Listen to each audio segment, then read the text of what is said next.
Hi, this is Eileen Doherty, Executive Director of the Colorado Gerontological Society, and I'd like to welcome you to this virtual conversation on repealing the Gallagher Amendment and its impact on older adults. The Gallagher Amendment was basically passed in 1982 by Colorado voters with bipartisan support. The original purpose, according to Dennis Gallagher, was to keep property taxes low for older adults, as many of his constituents were having difficulty paying for their property taxes. Gallagher basically recognized that either property was residential or it was commercial. Residential property being taxed at a lower or different rate also helped or benefited renters and low-income individuals. The way that Gallagher was set up is that homeowners pay no more than 45% of the total of the property taxes paid to the county, with commercial entities paying 55%, and that commercial entities were always billed at a 29% rate of the building's value. So the way that this works, basically in terms of calculating property taxes, is we'll take a look at this little diagram on the right. We see the taxable value, we see the property value, and we see the assessment value. And we have a residential property as well as a non-residential or commercial property. Both of them are worth $300,000. The property assessment rate for residential property is 7.15%. For commercial property, it is 29%. So remember those two numbers, because what Amendment B does is it changes those two numbers. So if we have our house that is worth $300,000, we assess it at 7.15%. We see that our taxable value is $21,450. Now that's the taxable value. That's not the actual tax itself. Our commercial property, which is also valued at $300,000 with a 29% tax rate, comes in at $87,000 of taxable value. So then if we come to the second part of this chart, we bring our $21,450 down to the taxable value. We then take our tax rate, which we set up here was 100 mils or 1%. So our tax owed is $2,145. The same piece of property, if it was zoned or rated as commercial, it would have a taxable value of $87,000. We have the same tax rate of 100 mils or 1%. So our taxes would be $8,700. So you can see there's a significant difference if property is valued at residential versus non-residential, and the difference of the 7.15% versus the 29% rate. Now, the second thing we want to look at is the assessment rate adjustment, and that means how is the 7.15% adjusted on an annual basis. So what we see over here, again, based on Gallagher, is that 80% of the property is residential property, but it only accounts for 45% of the residential value. Similarly, the property in Colorado, about 20% of it is commercial, but it pays approximately 55% of the taxable value. So what we see then is that our assessment rate, again, is 7.15% and on residential and 29% on commercial. The residential assessment rate over time, what we see in this figure is that with Gallagher, what happened in 1983 is that property taxes for homeowners was taxed at about 21%. What we see over time is that this rate has decreased to our current 7.15%. It is projected, if Gallagher fails, to go to about 5% in 2020, taxes owed in 2021. Similarly, if we look at this and we look at what would have happened if we didn't have Gallagher. We would basically have stayed at the 21% tax rate. What that has meant for homeowners over the last 27 years is that they have saved about $35 billion in property taxes. And in 2019 alone, if homeowners had paid at the 21% rate, they would have paid $2.8 billion more in property taxes. So what is Amendment B doing in terms of how is the ballot read? The ballot basically starts out by saying without increasing property tax rates, that's the 7.15%, to help reserve funding for local districts of fire, police, ambulance, hospitals, elementary education, and other services, and to avoid automatic mill levy increases. Now, this is basically the county assessments, not the 7.15%.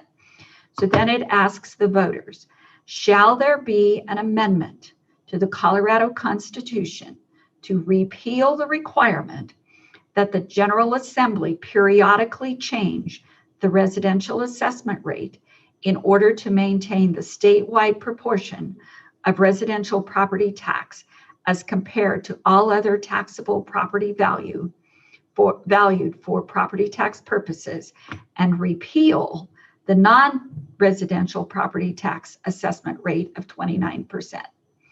So if we look at what is it asking us to do, what Amendment B wants us to do is it's asking for the voters, shall we keep the 7.15% assessment rate, or shall we change it? And shall we repeal or shall we change the 29%?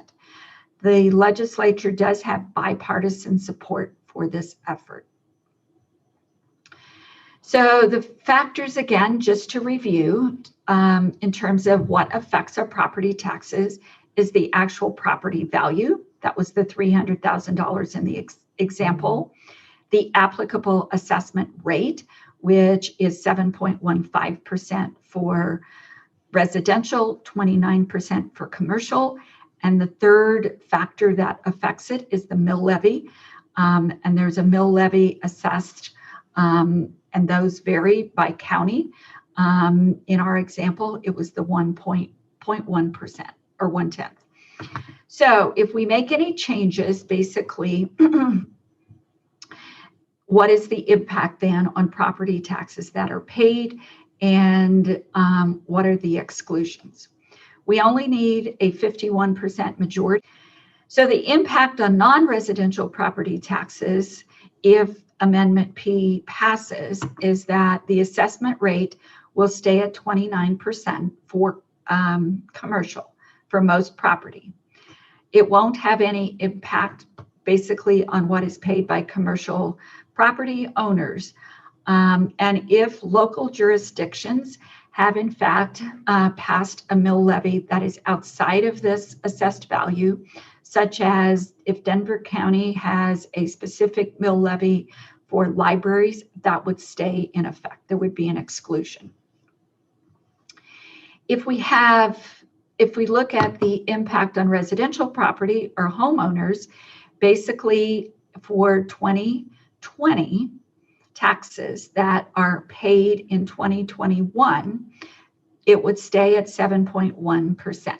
So that instead of going down, because currently the legislature has this projected to go down to about 5%, if Amendment B fails, then the assessment rate on your home will go down from 7.15% to about 5%. If the measure does not pass, then basically the 7.15% will continue to decrease in the future, and you will have a lower assessment rate. The other thing is that it will basically give the legislature the ability to set this 7.15% in the future. Key things to take away is that residential taxpayers will see a tax increase as the value of their home increases. So if the $300,000 value changes, then you will see an increase in your property taxes. The impact of Gallagher on renters is that basically most residential homes and many apartments are taxed the same as residential property. So we could see an increase in rent if the taxes go up. This affects low-income people, older adults, and those on fixed income primarily. So the proponents argue for Gallagher to be passed because basically they want to put a smaller amount of the tax burden of property taxes on homeowners as opposed to on small businesses. They also argue that Colorado has a relatively low residential property tax rate. The individuals who argue against passing it, they also say that we have a lower residential property rate, and why should we keep it? If we pass it, we will see fewer cuts to local services, such as schools, hospitals, fire district service, and police, etc. Understand that property taxes go to the county and they fund county services. So the proponents against passing Amendment B, they basically say that higher property taxes for homeowners can prevent future drops in the assessment rate. So basically they say we want to keep that assessment rate on the current formula rather than changing that 7.15% and allowing it to fluctuate. It can fluctuate down at the moment. For the most part, it could fluctuate up, but it doesn't usually. It also removes a very important protection for homeowners because the legislature will be allowed to set that assessment rate. If referendum B does not pass, or the argument against it is that local governments can also set their own taxes by asking voters to approve them by increasing their funding for local governments, special districts, cities, counties, etc. The impact, if you will, on state spending is that the state then will be required to pay less if the local governments have additional or higher property taxes. Taxpayers basically will have higher property taxes if the property value increases, or if there is a change in the assessment rate. So what does Gallagher have to do in terms of a conversation about housing in Colorado? What this tells us basically is that the American Community Survey found between 2013 and 2017 that the median income for older adults in Colorado is about $48,000 per year. What that means is the middle. Half of the people have more than $4,000 a month in income who are older adults, and half have less. The other important takeaway from this is that if you live on Social Security alone, your annual income is around $20,000 a year. Similarly, if we look at the cost of housing, what we find is that for the same time period of 2013 to 2017, if you had a mortgage and you were a homeowner, you paid about $1,400 a month in housing costs. If you own your own home outright, you pay about $429. Similarly, that the gross rent is around $1,125, and many people who are older spend more on housing if they are renters. What we see from this particular graph is that if you are between the ages of 65 and 70 and 84, about 80% of the individuals are homeowners. That number does decrease to 62% for people 85 and over. So remembering that it takes you have about $20,000 in income if Social Security is your only source of income and you are a single person. So what this graph and the next one do is take a look at how much money do we actually need in Colorado to have a basic standard of living according to this index. If you are a renter, you need $26,000 if you're in good health. If you're an owner with a mortgage, you need about $31,000. And if you're an owner without a mortgage, you need about $20,000. So if your only source of income is Social Security and you are a single person and you're in relatively good health and you own your house, then you are probably going to be able to barely make it. If you are paying rent, you will be about $6,000 short. If you are a homeowner with a mortgage, you're probably going to be about $11,000 or $12,000 short. When we look at the same economic elder security index for a couple, we find that in all of these areas, we need about $15,000 more in annual income to be able to meet those expenses, and probably a couple with Social Security, with both people bringing in Social Security, we might be able to make it if we're a homeowner without a mortgage and we're in relatively good health. The state of Colorado has passed two provisions that help older adults in addition to the Gallagher Amendment. So the Senior Homestead Exemption basically allows older adults, surviving spouses of older adults, and disabled veterans who have lived in their house for 10 years or more to basically have a 50% reduction in the amount of taxes owed on the first $200,000 of value. The state then pays the balance of that to the county. So in our $300,000 home example, where we were going to pay $2,000 some dollars in property taxes for 2019, this senior homestead exemption provided somewhere between $500 and $800 reduction in our $2,000 property taxes that were due to the county.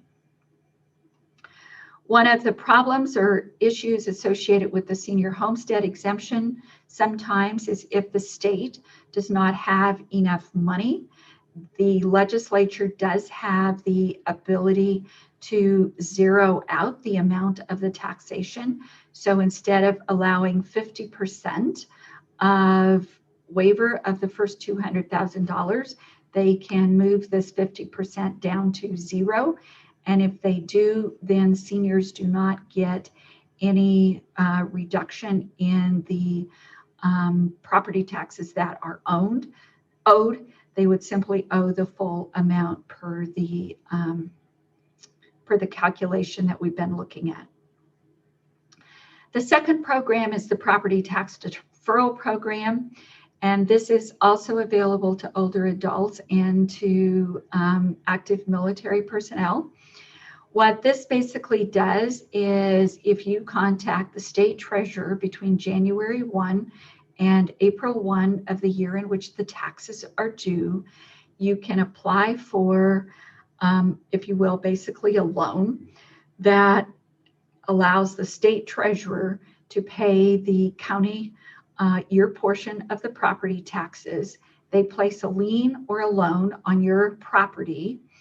And when you are able to pay that off, if it's when you sell the property or if you are no longer able to live there or you're able to get some additional income, if any of those things happen, then you can apply and pay the loan off. The interest rate on that loan is relatively low at this point in time. It's tied to a 10-year treasury note, which right now is somewhere between 1% and 2%. So to wrap this kind of up, if voters pass Amendment B, Gallagher would be repealed immediately. And starting January 1, 2020, your 2020 taxes will be calculated using the 7.15 assessment rate, which is what the same rate was used in 2019, rather than the reduced rate that is currently required by Gallagher, which would reduce it down to about 5%. One of the things that the legislature also did is that they passed a bill to set a moratorium on property taxes. So beginning January 1, 2020, the taxes that are paid in 2021, the General Assembly basically can adjust the ratio of valuation for assessment for residential real property, but at least for the 2020 taxes paid in 2021, they have indicated that they would leave that at the 7.15%. There are some additional restrictions, if you will, on what the legislature can do that are part of TABOR. But the legislature, if Amendment B passes, can change the 7.15%. There is currently bipartisan support. So with that, I will conclude my remarks for today. Thank you for joining us. And if you have any questions, feel free to give us a call at 303-333-3482. Again, thank you for joining us on this discussion on the Gallagher Amendment.